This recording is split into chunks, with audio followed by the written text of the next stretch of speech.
You are looking at Julian's pronunciation guide, where we look at how to pronounce better some of the most mispronounced words in the world, like this other curious word. But how do you say what you're looking for today?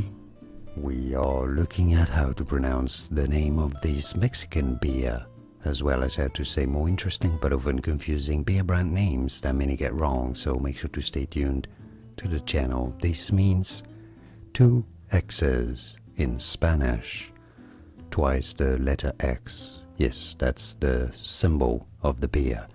Dos Equis, Dos Equis, Dos Equis beer, or cerveza Dos Equis.